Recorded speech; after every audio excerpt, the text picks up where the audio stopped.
Ну и напоследок занимательная топонимика для казанцев. В Казани улица Кирова и Кировская дамба не одно и то же. Раньше улица Московская называлась улицей Кирова, но находится она не в Кировском, не в Московском, а в Вахитовском районе.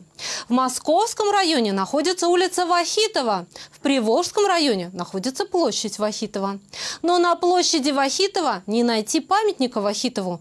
Памятник ему на площади Тукая, а памятник Тукаю на улице Пушкина. Памятник Пушкину около театра оперы и балета имени Мусы Джалиля, а памятник Кирову на улице Карла Маркса. В Ленинском садике сидит не Ленин, а Бутлеров.